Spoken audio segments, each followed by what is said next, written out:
যে ইলেকশনটা হবে আমরা কি গোলামির পক্ষে যাব নাকি আজাদির পক্ষে যাব? এই জন্য আমরা আজাদির জোটকে পছন্দ করেছি। আমাদের যে 11 দলীয় জোট, ইনশাল্লাহ এটা বাংলাদেশের আজাদ করার জন্য আজাদির যে লড়াই এটা হলো চালিয়ে যাবে ইনশাল্লাহ। আমাদের সামনে অপশন ছিল আমরা কি গোলামির প্রতীক নিব নাকি আজাদির প্রতীক নিব।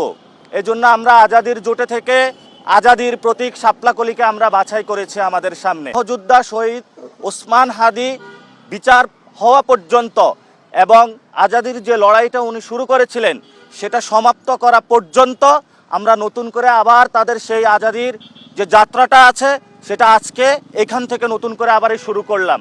কারণ ওসমান হাদি চলে গিয়েছেন, উনি আমাদেরকে একটা পথ দেখিয়েছেন যে বাংলাদেশকে স্বাধীন রাখতে হবে, এখানের মানুষের অর্থনৈতিক মুক্তি রাখতে হবে, রাজনৈতিকভাবে মুক্ত রাখতে হবে এবং সাংস্কৃতিক যে আগ্রাসন আছে সেটা থেকে মুক্ত রাখতে হবে। ইনশাআল্লাহ আজকে থেকে ঢাকা ৮ আসন, রমনা প্রশাসন, রমনা, শাহবাগ, মতিঝিল, শাহজাহানপুর যে অঞ্চলগুলো রয়েছে এবং পুরো বাংলাদেশকে আমরা আজাদ অঞ্চল হিসাবে ঘোষণা করলাম।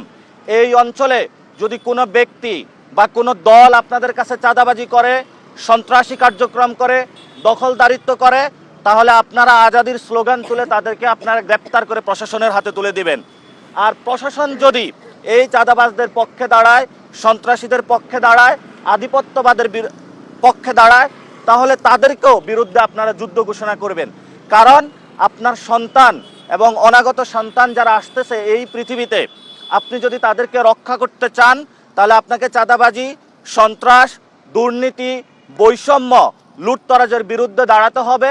একটি সার্বভৌম, ইনসাফ এবং মানবিক মর্যাদার বাংলাদেশ গঠন করতে হবে। এটি একটি সন্ত্রাস বিরোধী রাজু ভাস্কর্য। এই সন্ত্রাস বিরোধী রাজু ভাস্কর্য সন্ত্রাসের বিরুদ্ধে প্রতীক হয়ে দাঁড়িয়ে রয়েছে। এখানে রাজুর এখানে প্রতীক রয়েছে, যাকে সন্ত্রাসীদের নির্মম গুলিতে হত্যা করা হয়েছে। সাম্য হত্যাকাণ্ডের বিচার পায়নি, হাদি হত্যাকাণ্ডের বিচার পায়নি। সকল হত্যাকাণ্ডের বিচারের দাবিতে আমরা মাঠে নামতেছি। আমরা বিভিন্ন জায়গায় খোঁজ পাচ্ছি প্রশাসন একটি দলের দিকে হেলে পড়েছে, অর্থাৎ সেই দলটি হলো বিএনপি।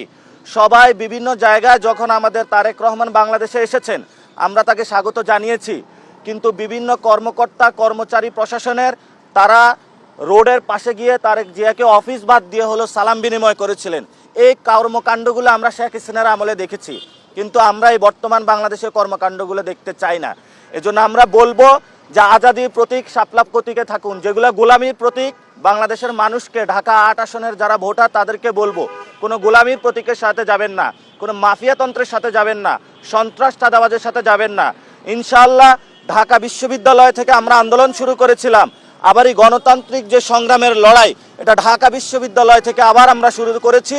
প্রত্যেকটা অলিগলিতে আজাদির স্লোগান নিয়ে আমরা যাব এবং আমাদের যে শপথ করেছি সেই শপথে বলিয়ান হয়ে আগামীর পার্লামেন্টে ইনশাল্লাহ আমরা যাব আজাদির পক্ষে। দুপুরে আজাদির কথা বলার কারণে তাকে গুলি করে হত্যা করা হয়, শহীদ করা হয়।